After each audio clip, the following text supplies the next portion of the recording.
Wait, before I start this video, I need to do something. Not just to mind, make sure I dress very nice for this best list. It's something I've normally done every year, so I figured, why the hell not? But yeah, we're now going to end the year off by discussing my top 20 favorite movies of 2022.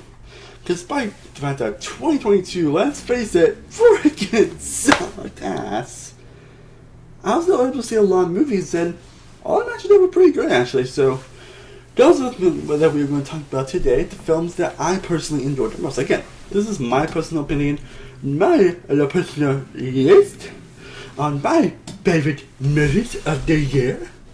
So I would definitely know what would be your top 10, top 20 best movies of the year down below in the comments. And I also see a lot of great movies that came out this year.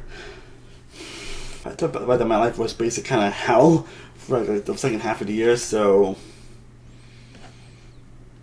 enough to explain like all that crap stuff. Let's discuss the films that personally for me I have enjoyed the most. And it was actually a little bit harder than I actually expected, but I was able to find a good list, and still a couple of fortunates I'm feeling like I have not seen, like the new Avatar movie or Babylon or The Whale.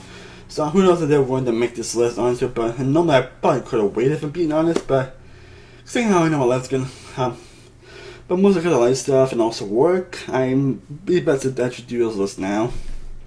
No, and I'll put then most of my community tab if there's any film that I do to see would have made this list.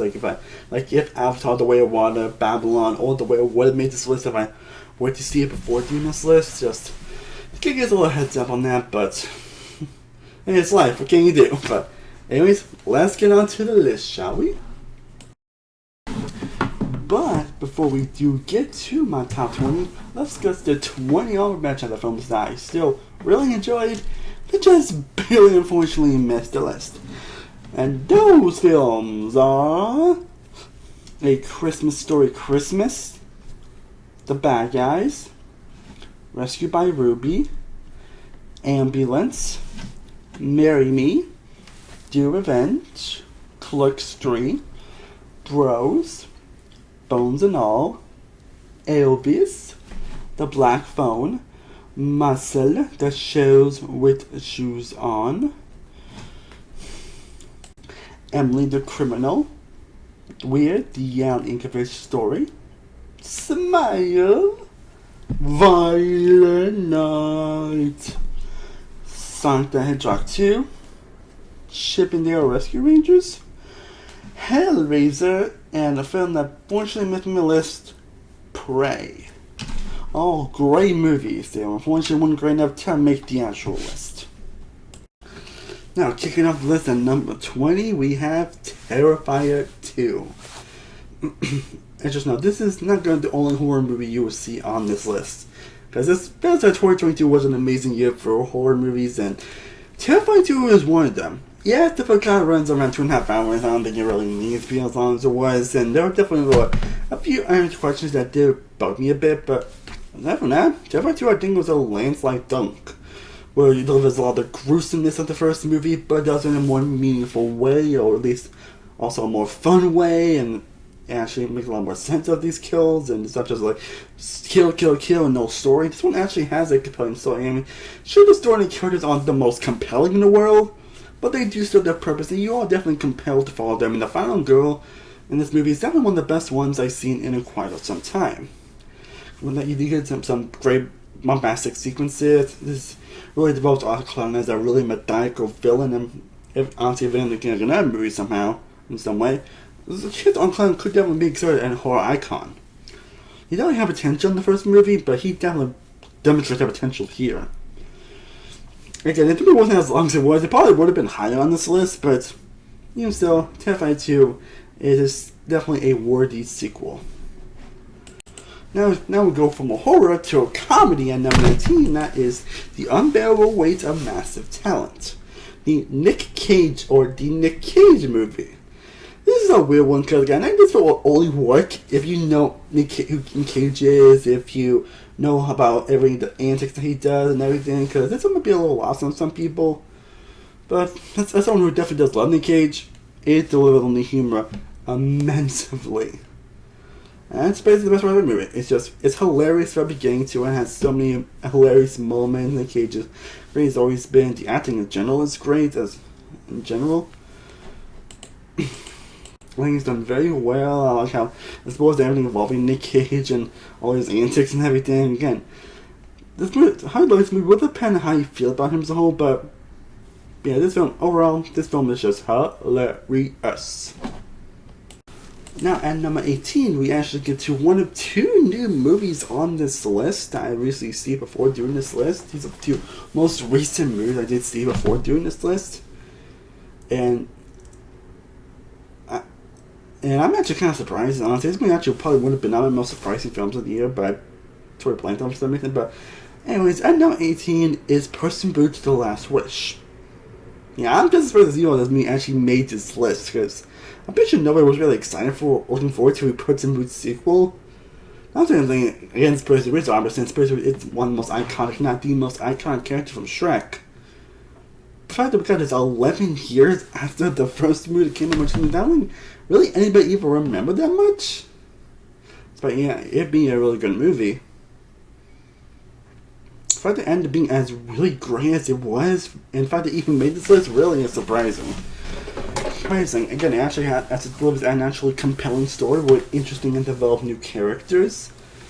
It has some of the most breathtaking animation that any DreamWorks film has done, like ever. The action sequences are just amazing. Again, this is one of the reasons I've seen, so I don't know if it's going to end up being a high on this list, honestly, but as right now, I think this film was worthy of being as far as it is, but I can definitely see this film being actually a bit high, honestly, but as of right now, I think this left nicely. But still, this is definitely a surprise, honestly. Definitely one of the better DreamWorks to come out, and along with the bad guys, definitely one of the better DreamWorks movies to come out in quite some time. Now, at number 17, we have The Northman. The Northman, the latest film from Rob Akers, who did The Witch and The Lighthouse. Two films that were good, but films I'm not like always looking out to rewatch or even think about, so yeah.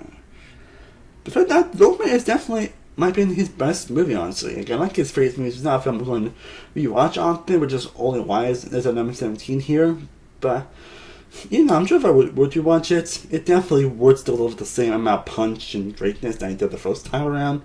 It's definitely a great epic movie with excellent performances, well-developed characters, and great world and story, and great directions that you probably wouldn't expect. So, yeah, it's definitely worthy of being on this list.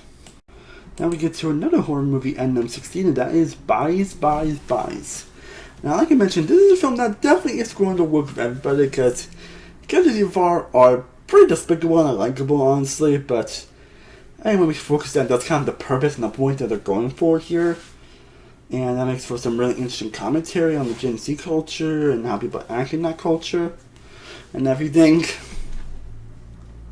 For it does, I think it works on actually being a hilarious commentary on that, but it works on even dealing the scares as well. And the kills are definitely very effective, and the performances are definitely great as well. They also have some great, gorgeous cinematography, great directing, and an ending that, along with an ending that's not going to work for everybody like the movie itself, but I thought it's actually one of the most unique endings out there. So, as a whole, I thought this was a fantastic movie, honestly. Again, I don't know, everyone's probably going to agree on that, but I think it worked for me.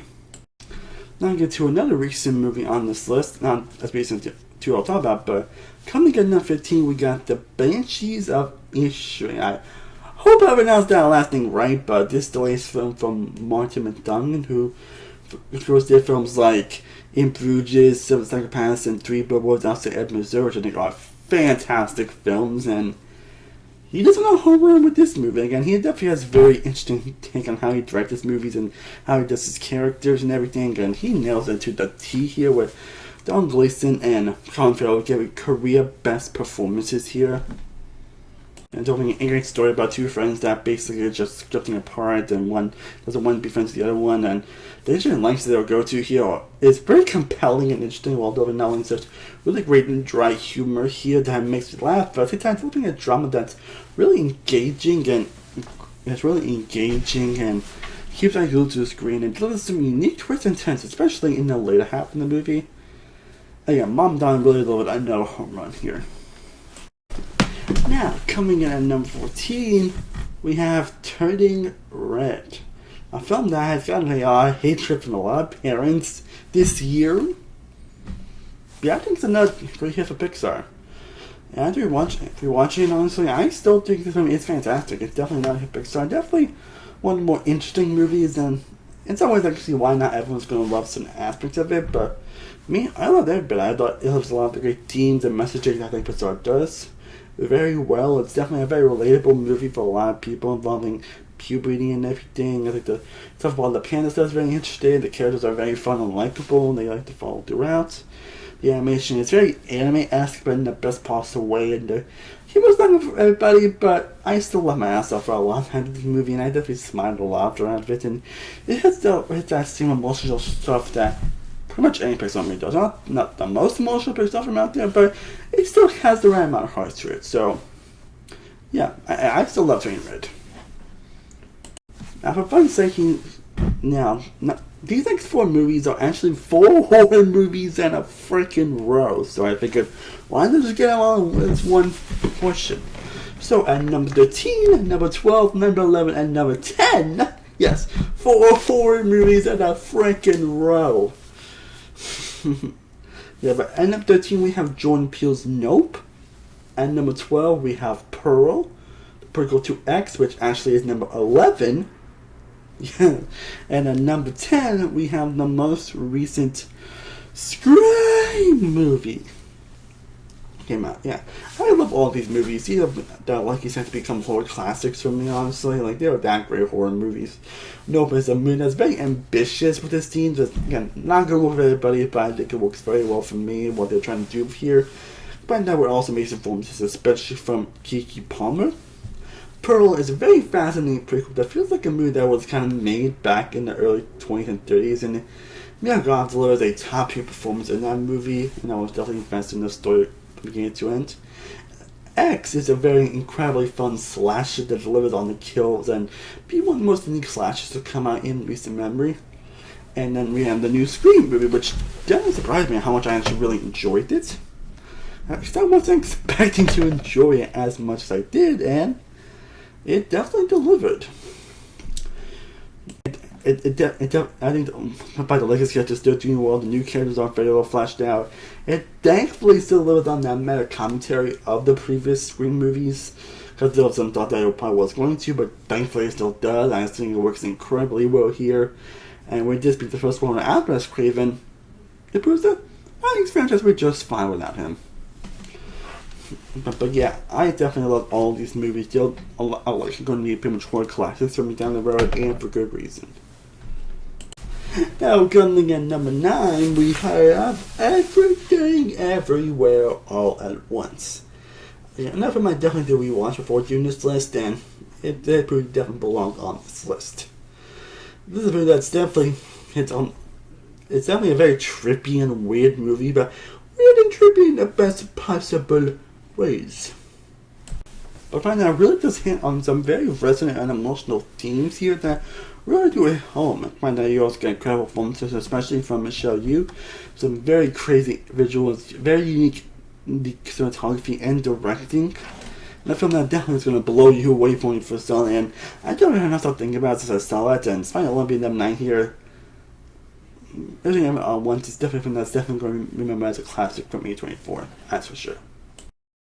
Now, coming in at number 8 is The Menu. I don't have a menu, but yeah, The Menu is at number 8 on this list. Again, movie that I heard some nice stuff coming from a lot of film festivals, and my opinion is what every bit of praise has gotten. And that with amazing performances, especially from Anya Taylor-Joy and Ray Fiennes. A really interesting satire on foodie culture that really delivers on the satire, but also with some really funny moments and some surprisingly scary moments. Like, it's kind of a dark film in some areas, and even goes to some twists and turns that you would not see coming. Like, this is definitely one of the more unpredictable movies to come out this year. It really delivered on the thrills and on the interesting characters and the kind of drama. You really want to know what's going to happen next. I don't know how this one's going to end up feeling upon rewatch, honestly, but like most of our films, I feel the film's going to probably be I'm going to enjoy more on rewatch, but Pinocchio is definitely a film that I'm definitely going to remember. Coming in at number 7 is Glass Onion, a Knives Out mystery, the most recent movie to make this list. And I was expecting this movie to actually kind of make this list because I am a huge fan of the first Knives Out movies film that I think has grown on me so much more than when I initially reviewed it.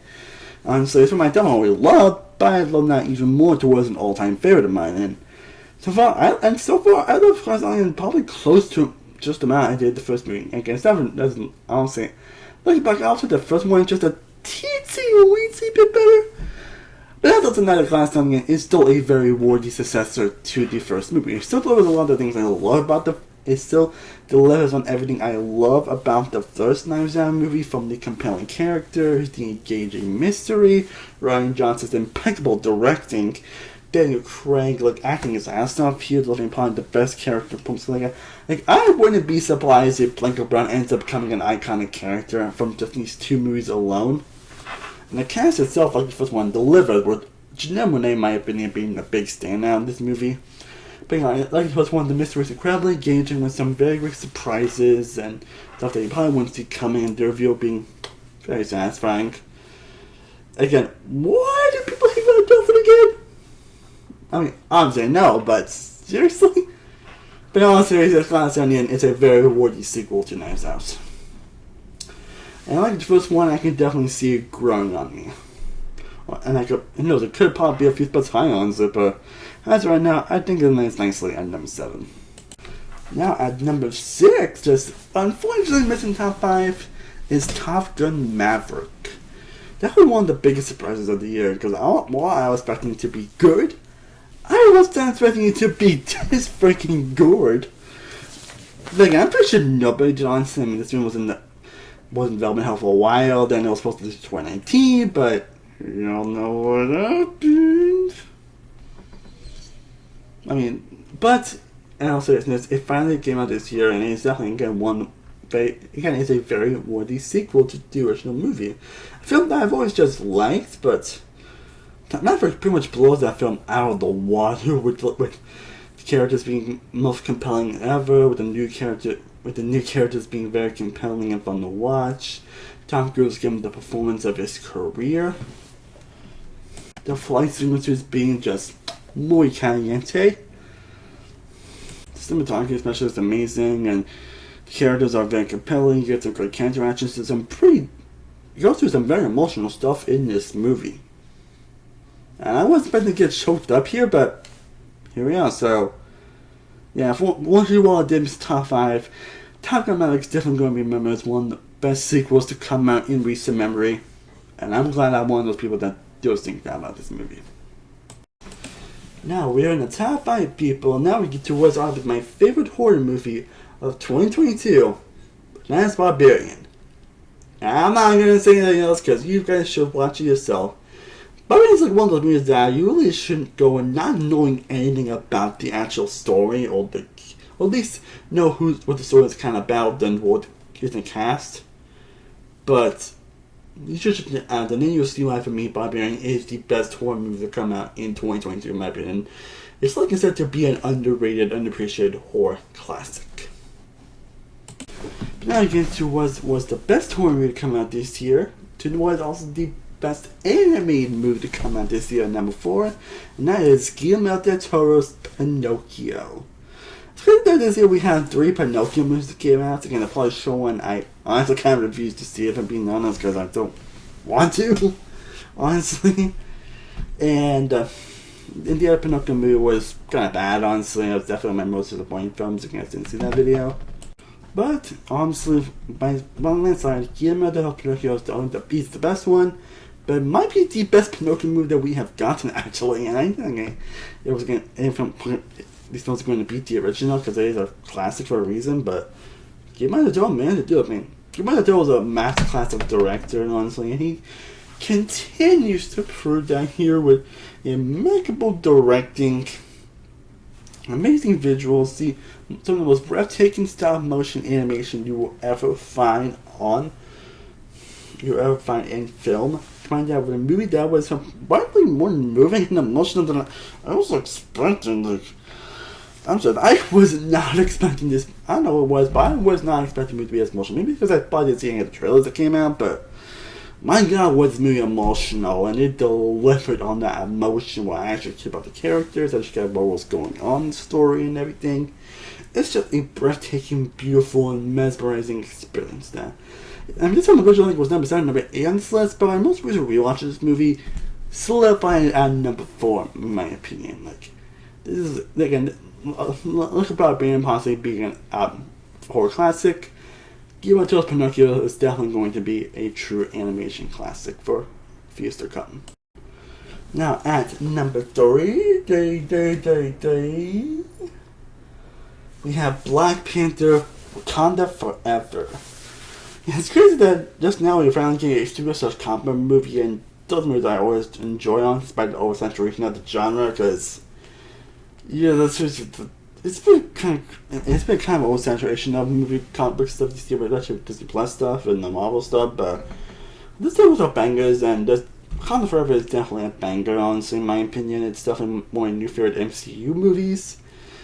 Not just that I really delivers a lot of dedication to Chadwick Boseman's T'Challa, but it managed to deliver a surprisingly moving story, and more it does it, it's definitely a lot of moving for me.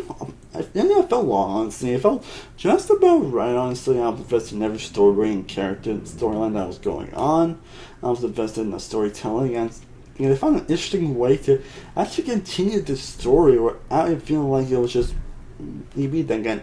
They were pretty much given a bad hand concerning the death of Chadwick Boseman. Rest in peace. And Ryan Coogler managed to deliver another sequel, another Woody successor that's definitely worthy. Honestly, I think this movie's honestly better than the first one, in my opinion. It delivers more into great same themes of the first one, but does it in definitely a lot, but does it in an equally more, if not more, compelling way. In my opinion, Namor is also a fantastic MCU villain. I do hope we actually do get seeing more Namor at some point. The characters they do are fantastic, especially with Shuri, Angel Basilisk's the performance of her career in this movie. Like, it's definitely one of the more mature and emotional MCU movies. From the themes and the influential casting of T'Challa, like, I literally cried from the first 5 minutes alone. I should tell you, but yeah. Wakanda Forever is definitely, in my opinion, going to be remembered so fondly. I really adored every single minute of this movie, and it gets better the more I think about it. Well, what do you know? There was actually one movie that came out this year that actually managed to beat the Batman as my number 1, because the Batman is number 2 on this list, because like, for the longest time I swore that Matt Reeves' The Batman was going to be number 1 here, because this film, I think that the more you think about it, this is the one that's definitely going to be a comic book classic for years to come. Like, and it's probably set to be a top tier Batman movie for a lot of people, and for good reason. Matt Reeves does the hell out of this movie, probably the most realized version of Gotham that we have ever received. Rob Pattinson delivers the best version of portrayal of Bruce Wayne and Batman that we have got. Like, some of the best versions of these iconic Batman characters, like from Colin Farrell's the Penguin, Zoe Kravitz' Catwoman, Paul Dano's the Riddler, Jeffrey Wright's Gordon, and of course Andy Serkis' Alfred. Like, these are the best portrayals of these characters that we have ever seen in live action, for damn sure, in my opinion. Find out it really delivers on the actual world's greatest character aspect of Batman, and delivers a compelling mystery. You get some bombastic action set pieces, you get some of the most gorgeous cinematography, some of the best directing in not just any comic book movie, but any film period. Like, I was glued to the screen from beginning to end. And again, I've seen this movie a lot since then, and the more I've rewatched it, the more I loved it, the more it's come more higher in my favorite comic book movies of time, possibly in my favorite films, period. And all those reasons why I always expect The Batman to be my number 1 favorite movie of 2022. Being a favorite number 1, it's something that The Batman is definitely a film that I'm definitely going to be rewatching for years to come, and I'm anxious for the day that we are finally going to get the sequel to this movie, the continuation of these characters, or what the hell they're going to do with these movies, because again, it's just kind of all over the place right now, but But at least this is going to be kind of his own thing, so I'm kind of glad I'm not in this. But yeah, the Batman, the fact that DC is kind of so all over this with how they want to do universe stuff nowadays. At least in the time, they are still crafting amazing masterpieces like this. I feel that really reminds me why I love Batman, why Batman is such an iconic character. But again, somehow, one movie managed to top that again. I really had to think about it. I really had to think about it.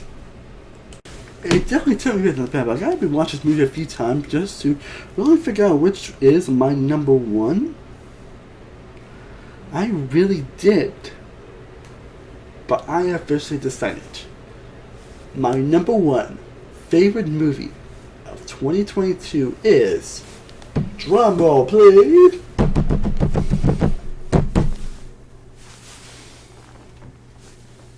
The Fablemans. The latest film from Steven Spielberg, who, once you know, is my favorite director of all time.